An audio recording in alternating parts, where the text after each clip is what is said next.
listener production. Breakfast radio can be pretty brutal.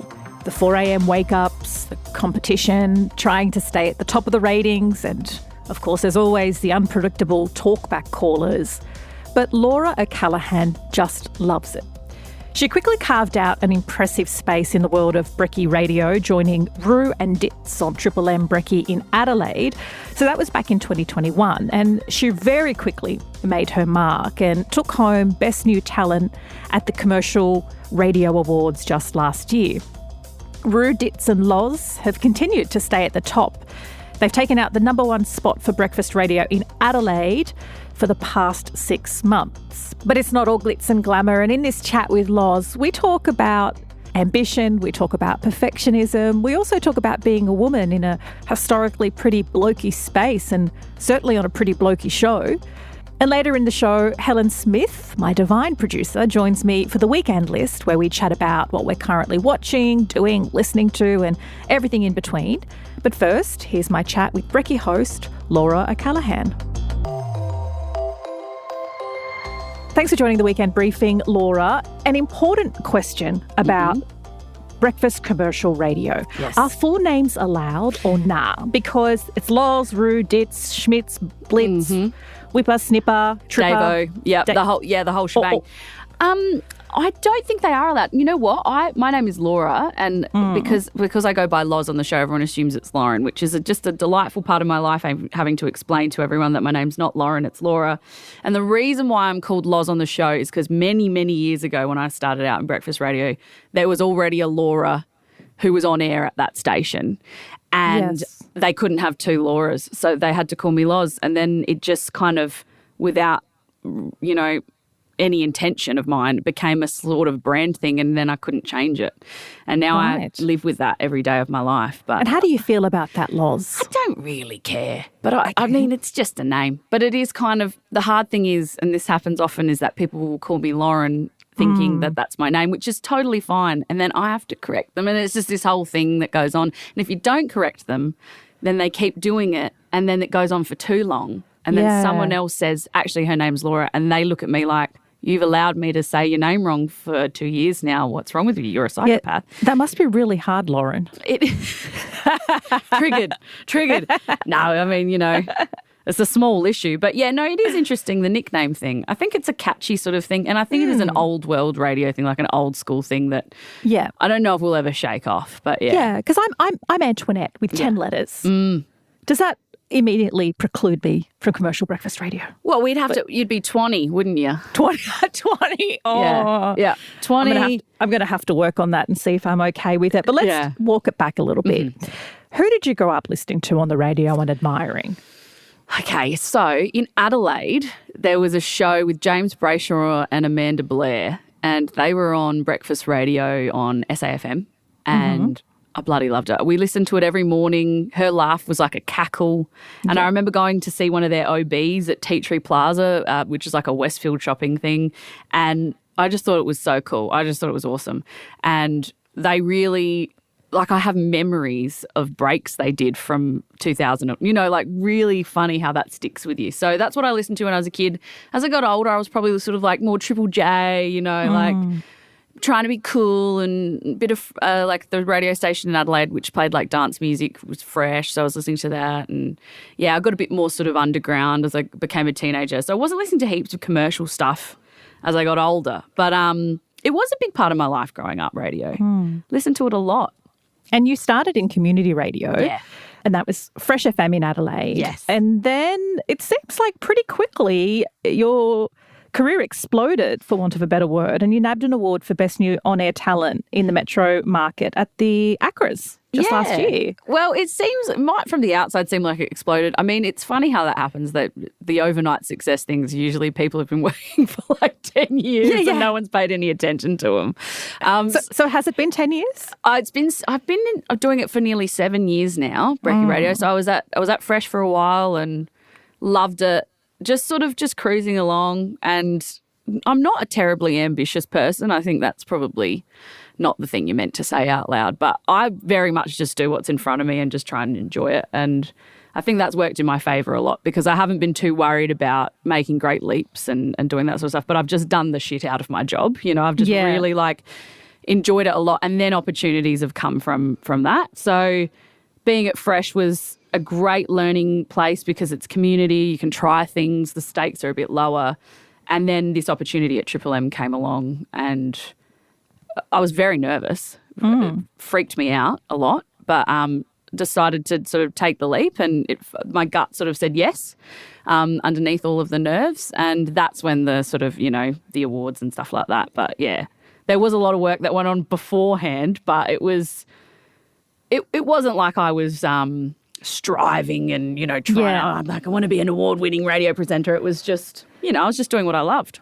And now that you are an award-winning radio presenter, I want to know how and if you casually drop it into conversation, because I would humble brag the crap out of that. Like when I order a drink or when I'm introducing myself I'd be like, hi, I'm Loz, the award-winning radio presenter. No, I tried it once with my family at Christmas recently when I didn't want to clear the table, and it didn't go down well, Antoinette. People don't really care, actually. And the award, as honoured as I am to have won the award, it is actually now holding my coffee table together because one of the legs fell off. So I've jammed the Acra in there. It's the perfect size and weight. So it's serving an actual physical purpose as well. But yeah, you just sound like a massive knob if you're doing that. But it is really honour. It was an honour to win it. But yeah. Well, I'm sure you appreciate it. Your coffee table sounds like it appreciates it. But for a while, people were lamenting the death of radio. And yes, there have been challenges to the business model. But enter podcasts. And Aussies are the biggest listeners of podcasts in the world, which well and truly signalled that we love audio. We do. So what's it like for you being in commercial radio at a time when your cousins, the podcasts, are thriving? What does it say about that kind of intimate listening relationship that you only get from radio and podcasts? I think what I've come to understand is they're just so different. They're related, but they're different, and what I do is short bursts of content that, hook and grip, and then they let you go, and then, other things come in, and it's a different art form. Yes, it's speaking into a microphone to an audience, but it's just different. So I'm obsessed with podcasts. I listen to them constantly, but it's so different to what I do that I can't even really listen to it and go, oh, they shouldn't be doing that, or there's a bit of crosstalk there or whatever. It's just such a completely different thing. So if you're listening to commercial radio, it's a different mood. You're not in the mood for a podcast if you're listening to Triple M. So, and if you're in the mood for a podcast, you're not going to listen to Triple M. So they don't really compete, I don't think, too much. Yeah, so cousins who get along and don't compete but quite like each other. Yeah, they've got some stuff in common, but they're still really different, yeah. And what were you like growing up as a kid? Were you a chatterbox? Was it early on that you realised you loved to talk and had the knack for communicating? Yeah, well, I grew up in a house with 4 kids, and my parents, the best way to get their attention was just with a funny story and being entertaining and not being annoying, but not being naughty, and having a funny story was the way to kind of stand out. And I think my dad he's a lecturer.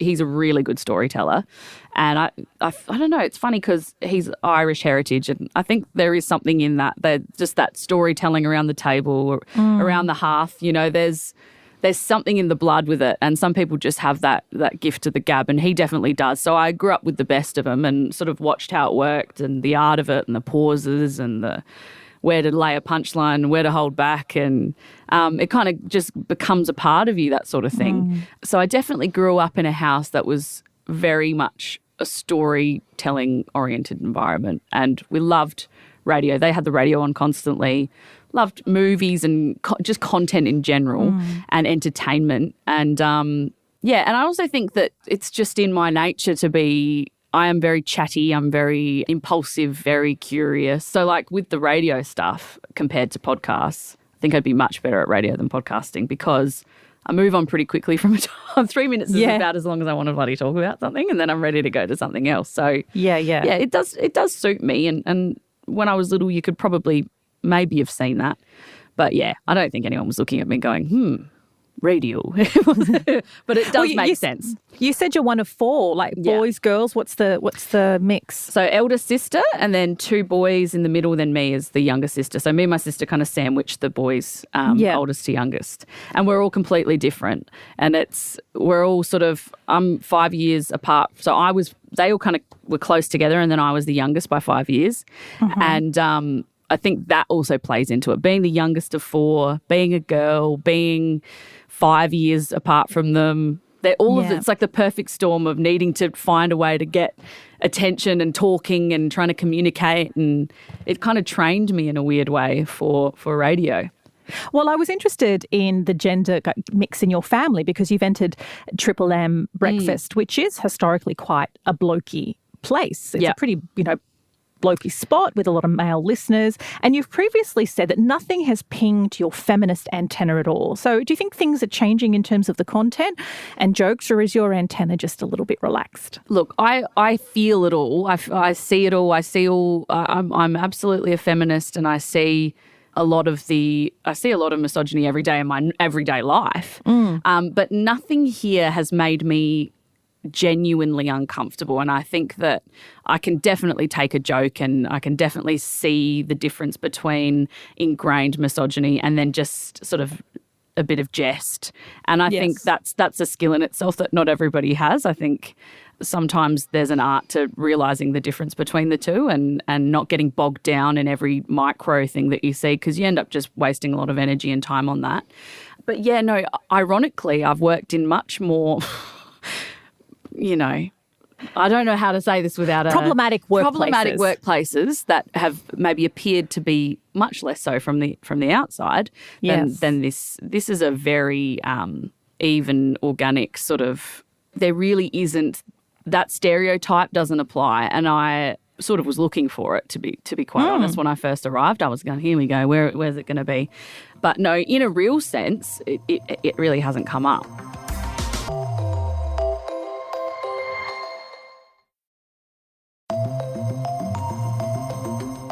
And you've got the top breakfast show in the Adelaide market. How does that feel?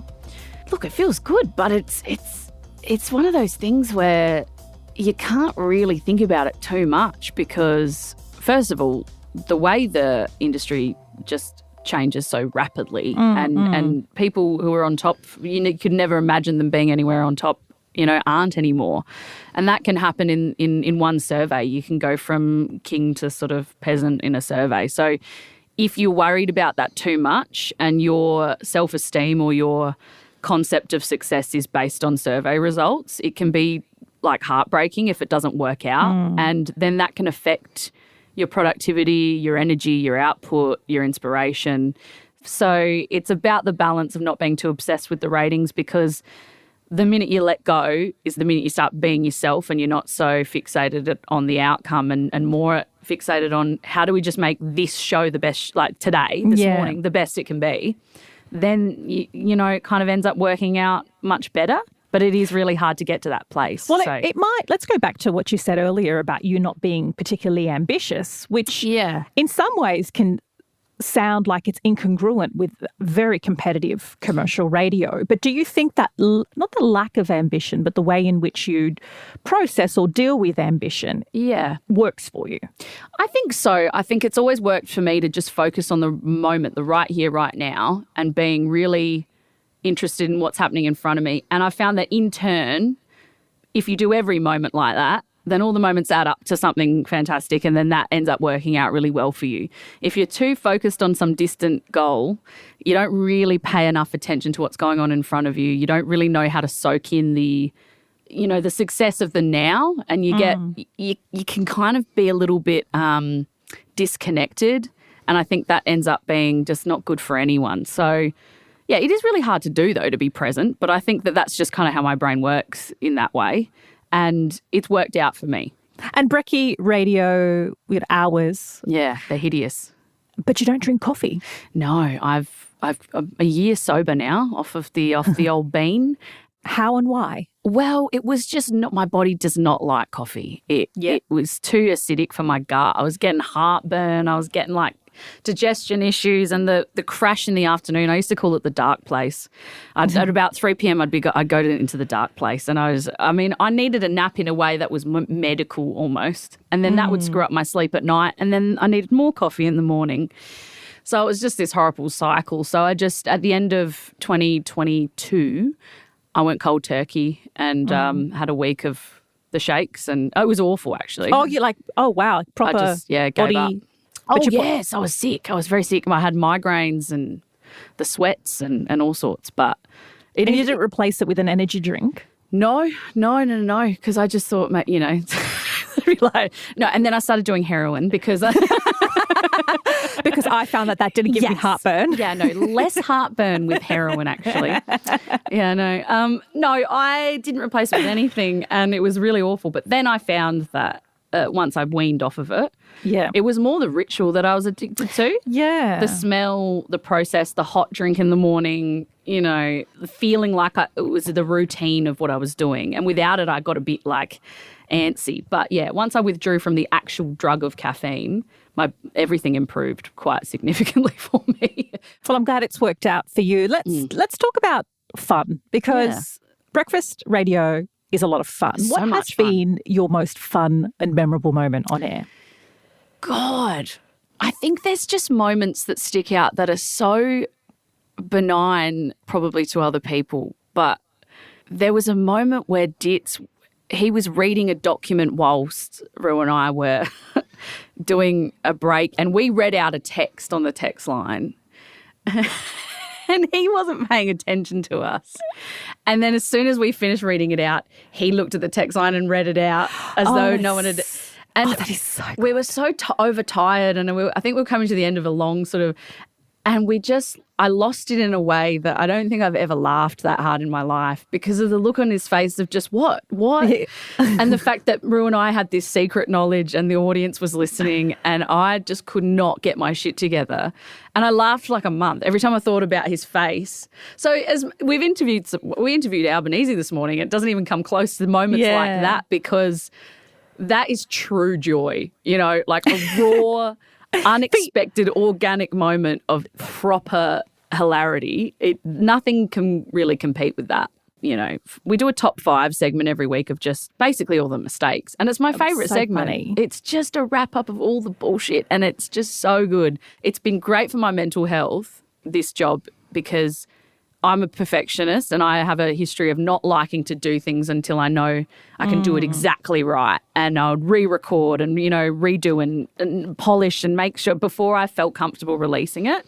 And I humiliate myself maybe 5 times a morning here, and there's nothing I can do. And I just have to get on with it. You make mistakes, you say the wrong name, you read the wrong thing, and you go, oh, shit. Well, the art really is in the recovery. It is. And the moving on. You just have to keep going, because you've got another break. And my boss said once, we all F up, but you can redeem yourself in 3 minutes. It's great. It's fantastic. And then there's a new set of people in the car, and they didn't even hear the last thing, And the people in the car might remember it until they die. But, what are you going to do? You got to keep going. So I can't be a perfectionist here, and it's such a relief to let go of that, just to be a part of a team who make mistakes and accept it and keep going. And I think the audience respond well, to be honest, to that sort of thing. Let's talk more about the audience, because that's a huge part of what you do, either getting them on the phone or reading the text line. But it can get a little bit crazy, like having to see some of the cray-cray stuff coming through on the text line, or to deal with people that your producer may have filtered, but they come on air and just say all sorts of stuff. Is there anything memorable that sticks out for you as something that you had to kind of read and keep going on and just kind of ignore it, or a caller you had to try and manage? Yeah, there's lots of lessons there, because we have a dump button, thank God, here. So if somebody says something offensive or swears, or we've got a 7-second delay, so you can press the button and then 7 seconds disappears, and then we have to get back into delay one way or another. But it's a security blanket. But the text line, you have to just, if anyone out there is ever going to do radio, just make sure you read the text to yourself in your head before you read it out loud. Because I remember reading one out about someone's balls and I didn't read it properly and I thought it was about something else and I just straight up read. And Simon says he would like to stick his ball. Okay. And I said too much. I went too far with it. And it was so like Simon is not an athlete. Yeah, Simon is not talking he would like about to stick basketball. his balls in the, okay, that's not what we're talking, okay.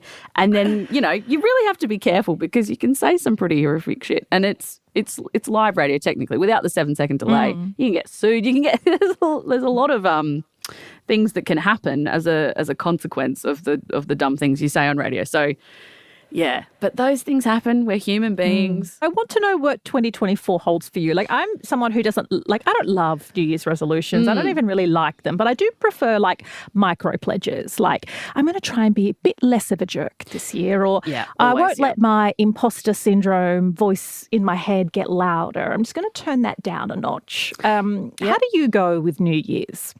I sort of love a fresh start. I actually really enjoy Mondays, for instance, because I feel like it's a new, clean, exciting sort of thing. Like, yeah, here we go again. And then I inevitably just repeat all of the same patterns of terrible behaviour over the week. But I don't mind it. I didn't really make any New Year's resolutions this year other than sort of less Uber Eats, more fresh vegetables, try and keep the weeds in control because I have a habit of letting things get a bit out of control before I sort them out. So that sort of thing.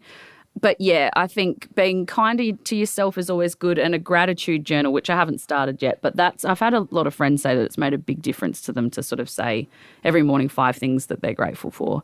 And I think we all need to probably do that more, especially watching everything awful that goes on around the world and how lucky we are. And I think doing this job every morning, I have to wake up and read everything and see everything that goes on and sort of be the filter and decide. We sort of have to make a decision to not talk about a lot of things that are really just it's just people need an escape sometimes, and they're not listening to us for bloody hard-hitting takes on the Gaza Strip. They just want to have 5 minutes or 10 minutes in the car of not having to think about that for just a small moment, and that we're happy to do that for them, because I think looking at my phone every day, you can't escape it, and you don't know what to do. You can go to protests, you can donate money, but you end up realising how kind of trapped you are a little bit, just witnessing all of it, and you don't know how helpful it is to ingest 24 hours of information about it. So a little bit of a breather's good, I think. And more talking about Simon's balls. Simon's balls, listen, let's get them on the air. Simon, text me again.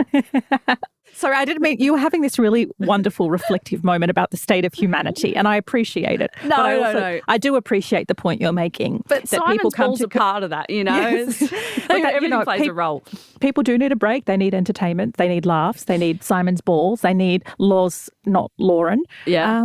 So thank you so much for joining the Weekend Briefing. Thank you so much for having me. It's been a pleasure. That's Loz from Triple M Adelaide. But it is time for the Weekend List with Helen. This is where, of course, we tell you what we're reading and listening to and watching and cooking. And, of course, we also want to hear your thoughts on what you're doing. We need some inspo. Helen, what are you loving? Okay, so my first recommendation is the new Mean Girls movie. Okay. Now, I went into this knowing it was a movie musical. I'm a big musical theatre girly. Okay. Yeah. So I grew up doing musical theatre my whole childhood, my whole life, my poor parents. But I went into it expecting, yes, this musical movie. And it was. But the one thing that annoyed me was that the songs in it, except for the chick who played Regina, Regina George, oh my God, killed it. And Amazing. she's Queen Bee. Regina's Queen Bee. Queen Bee Regina. Yeah. But some of the other songs just lacked on, they weren't the same as the Broadway original. Yeah, right. They didn't give me the same pizzazz. They didn't give me the same energy. It was kind of just dulled down a bit. Okay. But everything else. So you did like the movie? I did like the movie. This is a half-half recommendation, I think. Okay. I did like the movie, but The musical scores weren't up to your standard of it. Yeah, and I feel like also they were really sneaky with this movie. They did not advertise or promote it as a musical. I had no idea. I watched the trailer and I was like, oh, okay, looks like it's like a sort of a saucier TikTok-y version. Yeah, of like a remake. Remake of it. Yeah. And so you reckon they're trying to fool people to come in? They're trying to fool people. They're trying to get this younger audience. Yeah. And like, it's a full-on musical movie. Right. Like, they sit there and randomly talking and it would just be like us breaking out into song. So do you still recommend it? I still recommend it. But just go in eyes wide open and maybe shut your ears. Yeah. For some songs, just like take it with a grain of salt. Okay. Yeah. Well, my one is a wholehearted recommendation. If you haven't already read the book Boy Swallows Universe by Trent Dalton, Australian best-selling author, love the book. It's set in Brisbane, a little bit postmodern. It's about a family grappling with a lot of disadvantage. I don't want to put too many spoilers, but there's addiction and murder and a whole bunch of things.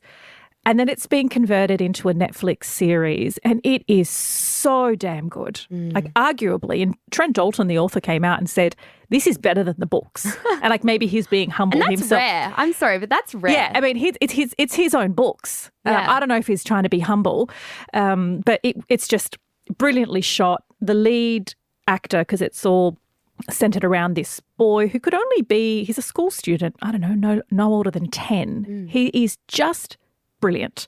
And it's a star-studded cast. It's like they've pulled in the best of the best from, Deborah Mailman to Brian Brown. There's also Simon Baker, who plays an agoraphobic drunk and who's just brilliant. So that is a must-read and must-watch from me. Yeah, I love that recommendation. We had Trent on the Weekend Briefing last year. So if you, like yourself, are sucked into this Boy Swallows Universe vibe, go listen to that as well. He talks about the book and about the Netflix series. And is he humble in it? Pretty humble? Oh, he was honestly one of the nicest people I've ever met. Because he's extraordinary. This book is huge. I think his impact is huge in this Netflix series. Yeah. It's just brilliant. I love that. I'm definitely going to give that a watch. So my second recommendation is a doco on Netflix and it's called Hell Camp Teen Nightmare. Right. So it's pretty full on, but it's about these troubled teen camps in the US and it focuses on one main organizer, Steve Cardizano. It's pretty full on. Paris Hilton actually starts the documentary, just a short little grab, because she actually was forcibly taken and gone to one of these camps. And so is it a camp for disadvantaged kids or for rich brats? Both. Right, but okay. mainly rich brats. Okay, okay. But, I mean, it's horrendous what goes on at these camps. Yeah, Firstly, they are, they're children, right? And they are taken in the middle of the night and kidnapped. That's part of the process of this camp. Oh, and wow. It's full on. And they're taken from their bedrooms, taken by these big scary people that they don't know either. And it really interviews some participants that are now adults. I mean, I guess they weren't participants. They were just... And have they come out better or worse for it? Like, what's the whole... Some better, right. Majority just traumatized. Right. And to be fair, I may have sounded a little insensitive earlier saying rich brat. You can be a rich brat but also have mental health issues and drug issues and a whole bunch of other issues. The reason I agreed with you is because these camps cost around $16,000 to $20,000 US. Yeah, okay. So these aren't people like that's a lot of money. Some people did in the series say that their parents sold their house or something to send them. This is a last resort. Yeah. Parents don't know what to do. There was a lot of court cases, legal battles throughout this, but I definitely recommend watching this. It's full on. There is some confronting scenes in it. But it's really informative, really interesting, and really delves into how the US and how this troubled teen camp really was kind of exploited and marketed. But yeah, that's my second recommendation. Yeah, that sounds heavy. And this is a bit of an awkward pivot for me because my second recommendation is mini band workouts. Right. So I'm just like, I wasn't sure how to do that. I was like, I didn't really. I guess troubled teenagers could also use mini bands. Yeah. But if you don't know what they are, they're just those little like bands stretchy bands that you can put around your thighs or your knees or your I call ankles. these booty bands. I mean, booty bands. Yeah, they can be booty bands, but they can also be put on your ankle, in which case the booty band label wouldn't quite Ankle work. bands. Yeah. And they're super small and you can get, a 6-pack of varying intensities like light and just have them. I have about 4 different sets. And whether I'm traveling or whether I'm staying home and can't be bothered going to the gym, they're just so good for workouts. They're so good for flexibility. They're super portable. You can take them wherever you go. If you can't afford a gym membership or don't like the gym, there are heaps of workouts you can do online. And even though it looks easy, like it's just kind of an elastic band stretching, it really is not. And you can work your whole body. This is not a sponsored post. These mini bands are actually super cheap and you can just get them online and then you can do free workouts on YouTube. So if you're wanting to get a little bit more fit and flexible this year, that is my recommendation. No, I love that one. So yeah, there's lots to pick from there. Like Helen's really lent into like mean people and traumatized teenagers. And for me, that's entertainment and pert booties. So go for whatever floats your boat. And we'd love to also hear from you. So tell us what you're listening to and reading and watching, and maybe you love your mini bands too. But that is it for this week. Thank you so much for being with us and tuning in. It is always a pleasure having you. And if you want more of the weekend briefing, like that Trent Dalton episode, you can download the Listener app in the App Store and you can follow us there. Otherwise, you can follow or subscribe wherever you get your podcasts from. And why not give us a rating and a review for the fabulous interview with Loz, also Laura, but definitely not Lauren. And FYI, you can rate and review every episode. We will be back Monday morning, where the team will have the latest headlines straight to your headphones, along with an interesting deep dive. Stay safe, everyone.